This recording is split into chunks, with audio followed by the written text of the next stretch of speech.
Olá, meus irmãos, boa noite. Que a paz do Mestre Jesus esteja nos nossos corações.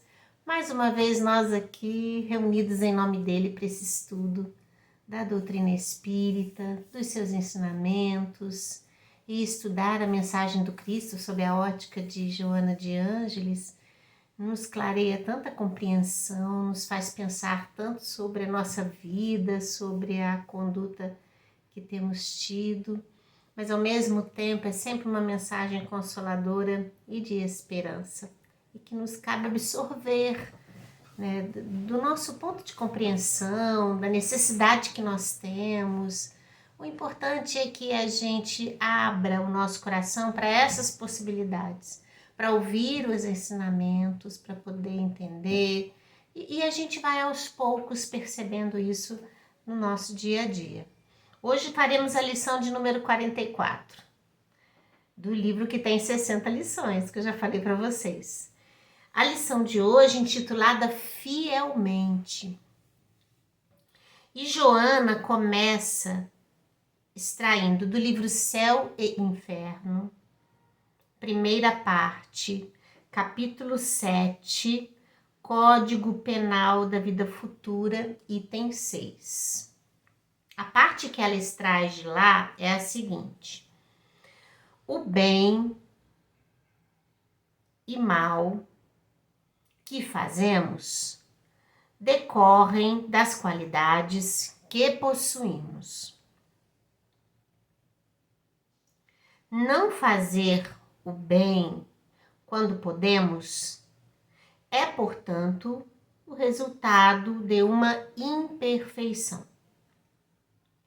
Se toda imperfeição é fonte de sofrimento, o espírito deve sofrer não somente pelo mal que fez, como pelo bem que deixou de fazer na vida terrestre.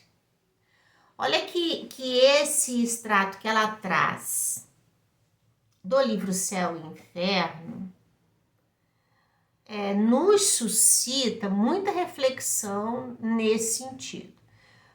A primeira frase, quando coloca ali que o bem ou o mal que a gente faz está atrelado às qualidades que nós possuímos.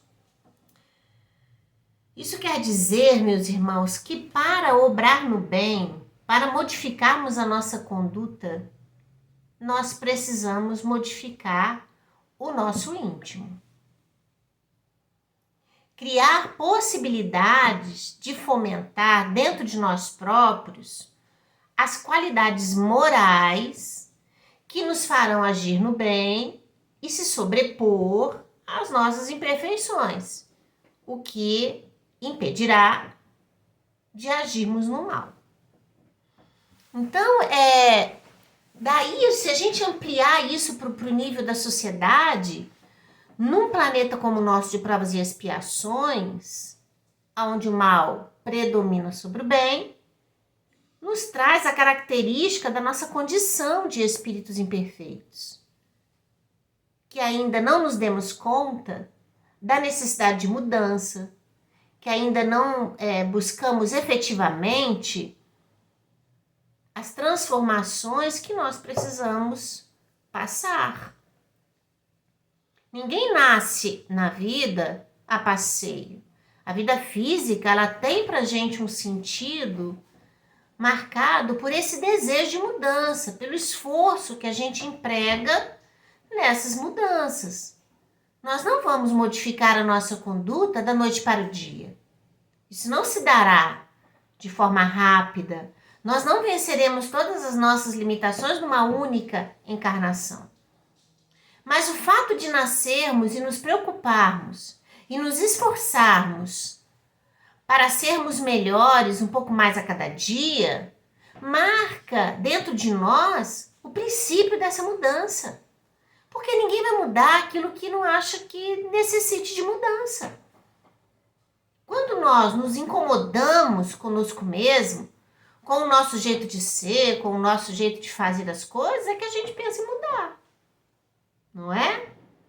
Então ela começa uma primeira frase muito rica para nós de de informação. E aí ela continua dizendo assim que não fazer o bem, né? Essas frases que ela tirou ali do céu e inferno.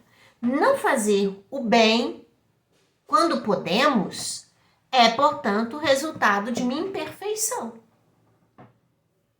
Ora, a vida, meus irmãos, ela nos possibilita inúmeras oportunidades de fazer o bem. O próprio fato de termos reencarnado, de estarmos aqui, nesse momento, preso a um corpo físico, fazendo parte de uma família, constituindo amizades profundas, tendo contato aí com os nossos desafetos, né? Tendo a oportunidade de trabalhar, tendo a oportunidade de ouvir, de enxergar, de falar, de raciocinar. Olha quanta coisa! E mesmo que nos falte uma dessas habilidades, dessas competências físicas, ainda assim a vida nos dá a chance de fazermos o bem. E não é fazermos aquele bem que a gente ainda não tem condição de fazer. Porque a espiritualidade superior entende das nossas limitações e não nos pediria aquilo que a gente não tem condição de dar, porque sabe que a gente só dá aquilo que a gente tem. Mas fazer o bem está desde o ato pequenino até uma grande transformação a que a gente se submeta para o bem moral. Então, não fazer o bem, meus irmãos, denota um mal que está em nós. Olha como que isso é importante a gente pensar nisso, né? Porque há muitos ainda encarnados na Terra que pensam assim, eu sou uma pessoa de bem, eu não desejo mal para ninguém, eu não mato ninguém, eu não roubo ninguém, né? Eu não fico vasculhando a vida de ninguém. E aí a pessoa pensa assim, que a sua consciência tá livre, tá tranquila, tá apaziguada com isso tudo. Mas, na verdade, o simples fato de não realizar o bem já é um mal. E nós não deveríamos estar sossegados com isso. Buscar agir no bem é tarefa que a gente deve empreender. Então, olha que lindo isso que ela está falando para nós. Primeiro, ela fala que o bem e o mal é resultado das nossas qualidades. Depois, ela diz que não fazer o bem é uma imperfeição, é um mal, não é? Aí ela continua. Se toda imperfeição é fonte de sofrimento, o espírito deve sofrer não só pelo mal que fez, mas pelo bem que deixou de fazer. Olha, isso é o que a gente mais ouve de relato dos irmãos que já passaram pelo fenômeno da morte, que vem nos explicar as sensações que sentiram quando, de retorno à pátria espiritual, se deram conta de todo o bem que poderiam fazer e que não fizeram. Isso é fonte de sofrimento, meus irmãos. Porque a gente percebe que todo esse aparato, toda essa organização, todo esse trabalho para que a gente retornasse, não foi aproveitado por nós como poderia. E olha, isso não é uma única vez. São várias encarnações nossas se comportando dessa forma. E quando retornamos ao plano espiritual, é isso que a dor e o sofrimento nos vem como característica de remorso por aquilo que não fez.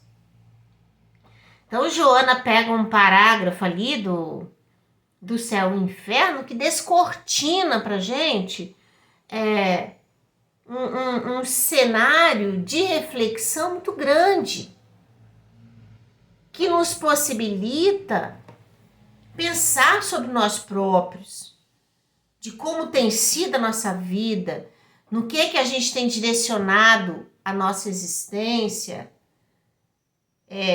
como temos nos comportado perante a nós próprios, perante as pessoas.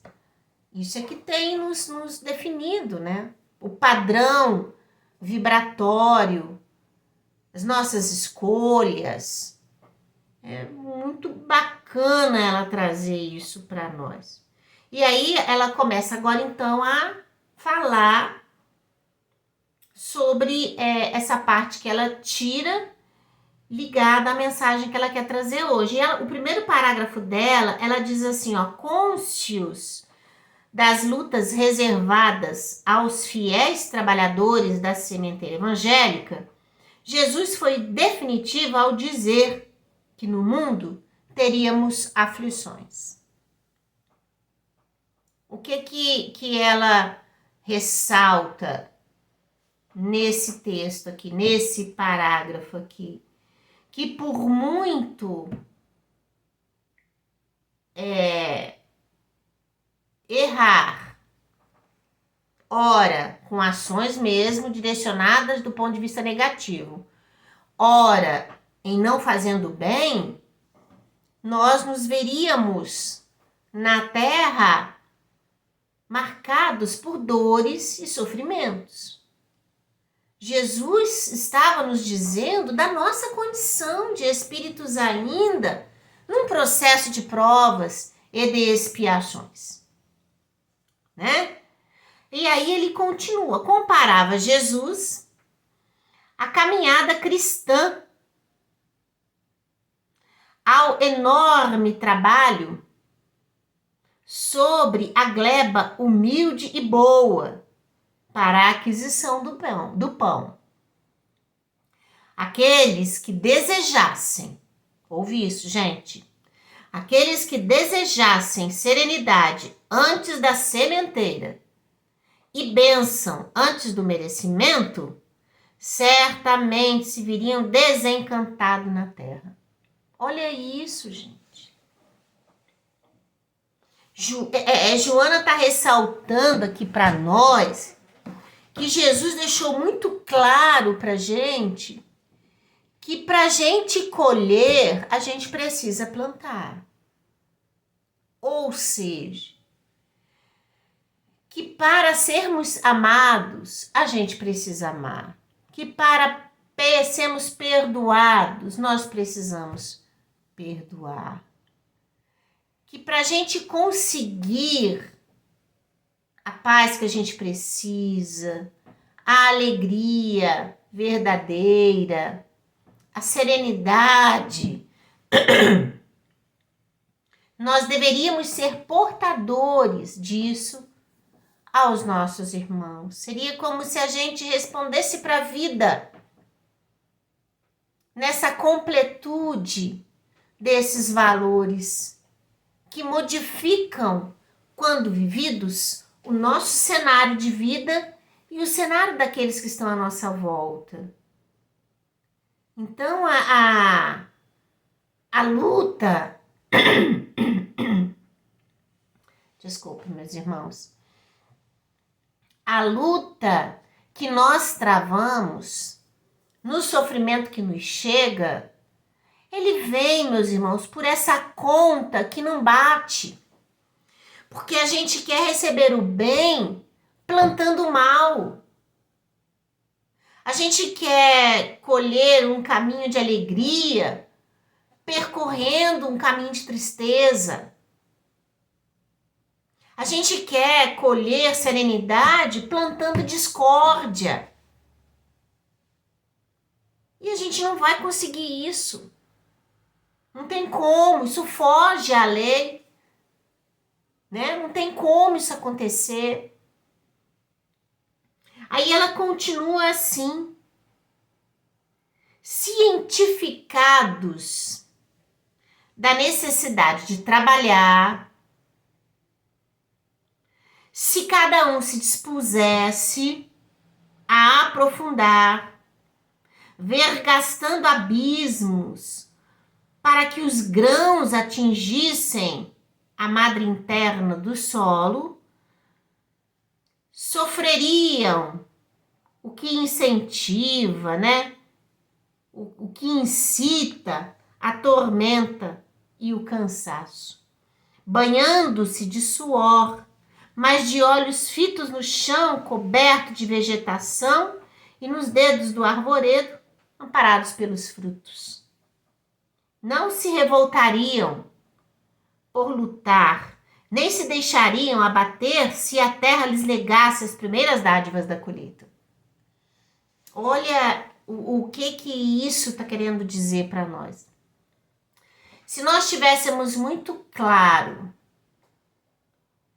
o que a gente deseja do ponto de vista do progresso espiritual, das mudanças, da necessidade dessa mudança, se nós tivéssemos muito claro que desejamos o bem para nós, nós iríamos laborar nessa tarefa com todo o sacrifício, com toda a dor, com toda a dificuldade que essa tarefa exigisse de nós.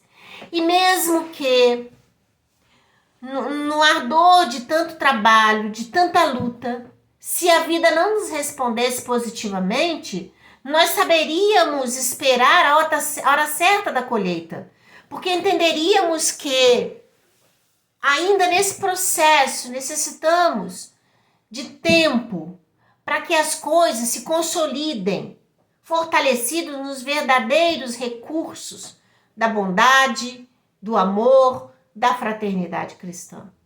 Olha que belíssimo isso que ela traz para nós, porque isso é alívio para o nosso coração. Isso é alento para as nossas dores.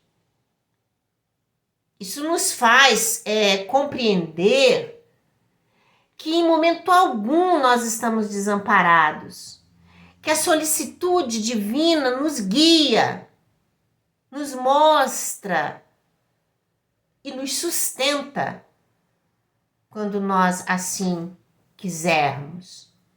Ela continua. É compreensível, portanto,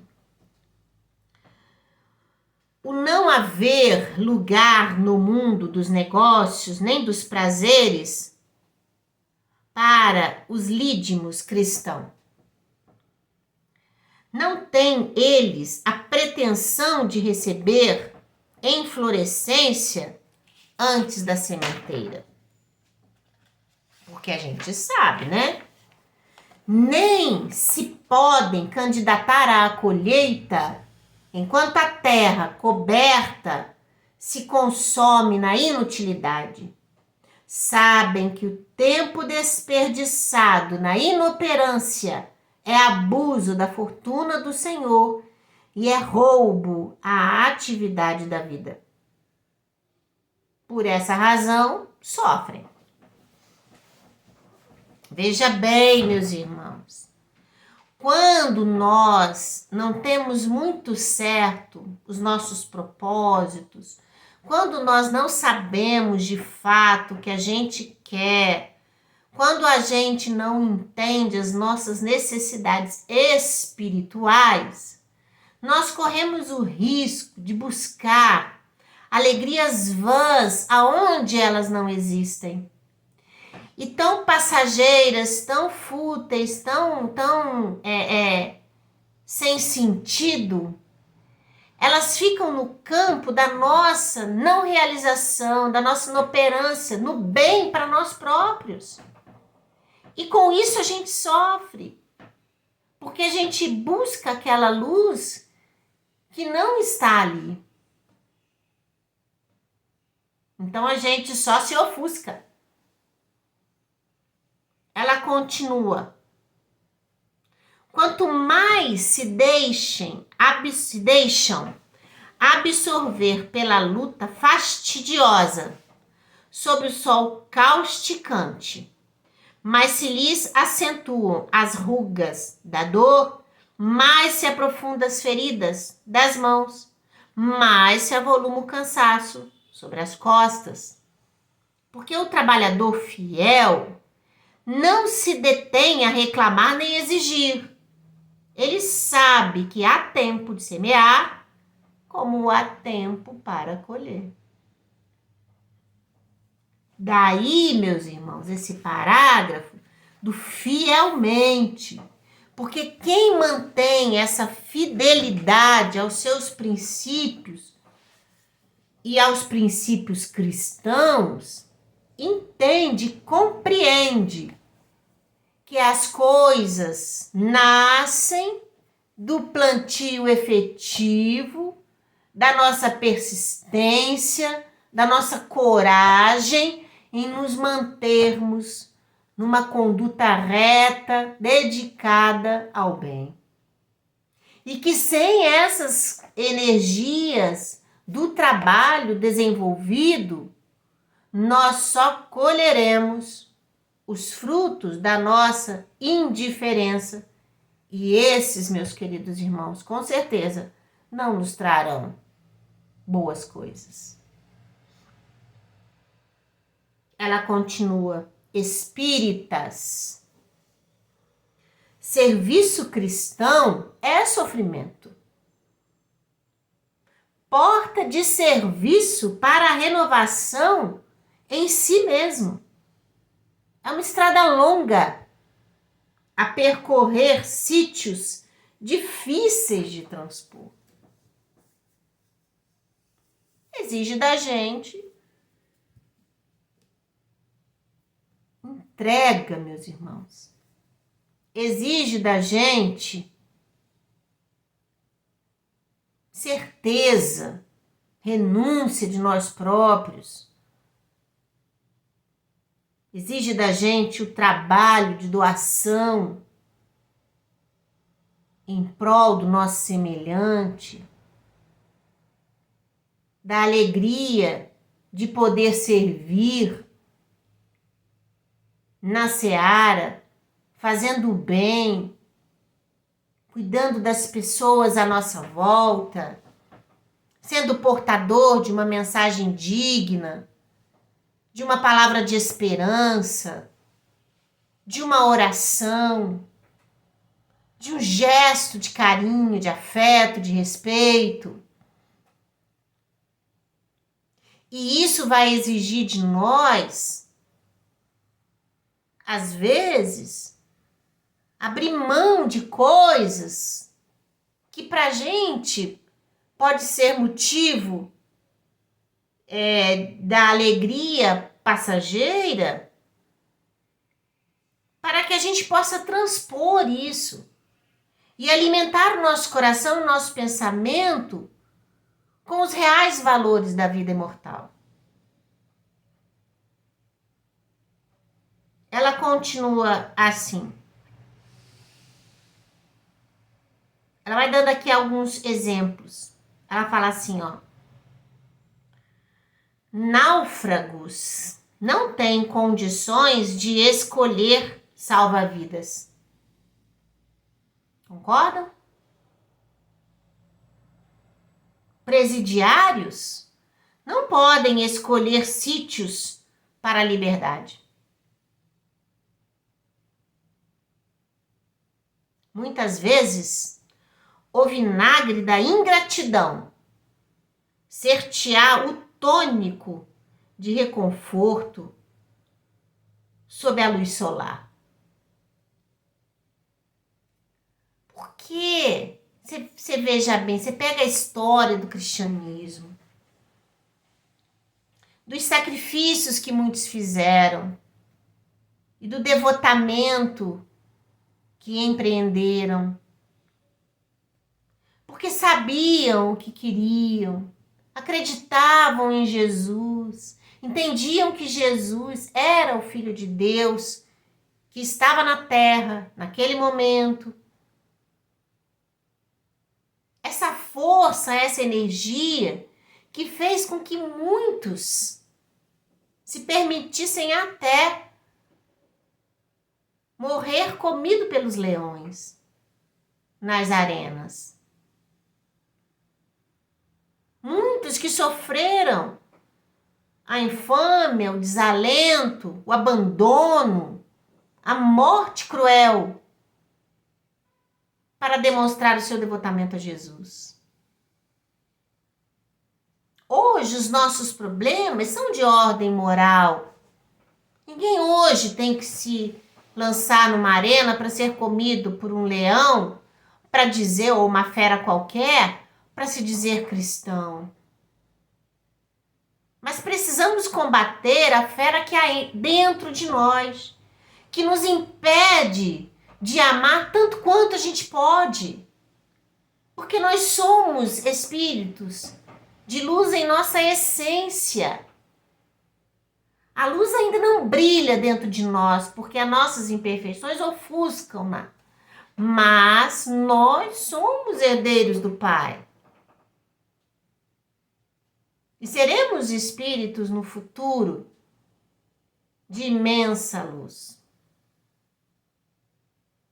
Ela continua.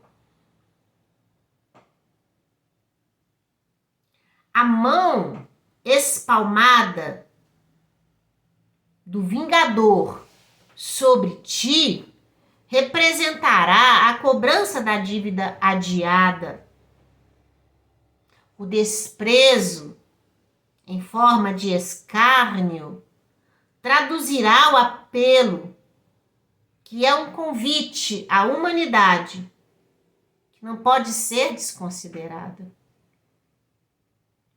E a solidão, originária nas vergastadas e no abandono, conduzir-te-á à trilha por onde chegarás ao porto da espiritualidade maior.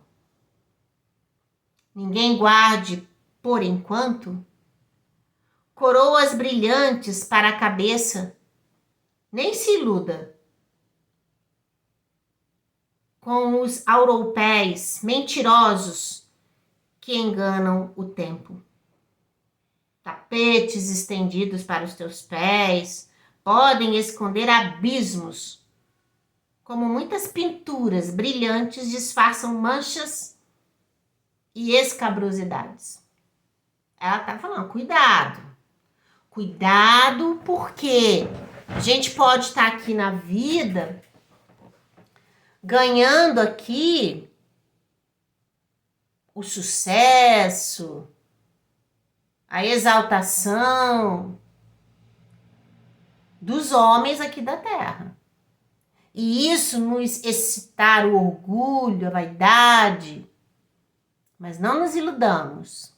Por mais bonito que isso tudo pareça, há dentro de nós o lado obscuro, engendrado pelas nossas próprias escolhas, que nos colocaram na condição em que estamos, cuja dor vem trazer para nós o despertar para isso, nos chamando os sentidos,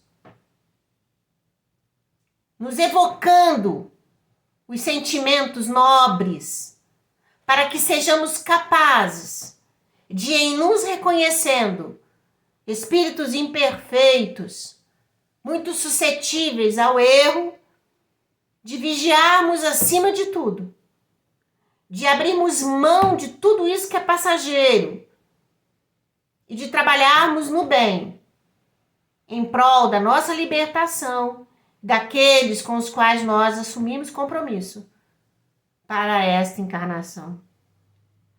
Joana continua.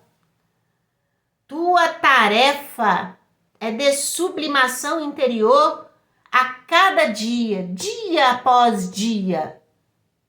Para quem sabe discernir, cada dia guarda uma lição. Cada lição é mensagem de experiência. Cada experiência significa aprendizado.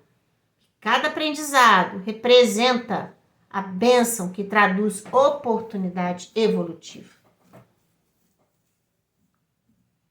Aproveita assim o ensejo que te surge, mesmo com as suas carregadas tintas, e aprende a silenciar a ofensa, a desculpar aquele te ultraje, a esquecer a malquerença, pontificando bem sob a chuva de granizo ou vapores terrificantes do calor. Não pretendas melhor dádiva do que aquela com que foi aquinhoado o mestre a quem serves, que vendido, açoitado, escarnecido e plantado numa cruz, ainda foi constrangido pela dúvida de Tomé, companheiro desatento que estava ausente. E se duvidarem de ti, bendize ao Senhor. Se zombam de ti, confia no Senhor. Se te abandonam, busca o Senhor, que recebeu por companheiros à hora extrema 2 criminosos. Embora não os levasse à cruz, daria a cela úmida e imunda do presídio, a fim de cerceá-los do convívio social em nome da ética e dos direitos legais da sociedade. Olha que lição belíssima que Joana traz para nós, que nós possamos sermos fielmente cristãos, que nós possamos buscar Jesus com toda a fidelidade do nosso coração, que nós possamos ser dignos nos nossos atos, nas nossas palavras. É preciso buscar o melhor de nós, meus irmãos. A vida, ela sempre vai apresentar para nós percalços, ela sempre vai apresentar para nós desafios. A gente precisa buscar em Jesus a força de não esmorecermos e também de não errarmos mais. Que seja o nosso silêncio, a nossa humildade, a nossa prece, o nosso pedido de perdão por todos os males que fizemos e cometemos, e o consentimento, a devida gratidão que devemos a Deus, nosso Pai. Meus queridos, muita paz no coração de todos vocês, que vocês tenham muita luz, que vocês tenham muito amor no coração de vocês, que todas as dores possam ser abrandadas, que todas as dificuldades possam ser atenuadas, que vocês consigam vencer tudo aquilo que precisa ser vencido com coragem, com vontade e com alegria. Eu desejo para todos vocês muita paz e que o Mestre Jesus possa estar junto de vocês ao longo da semana. Fiquem com Deus, até semana que vem. Um grande abraço.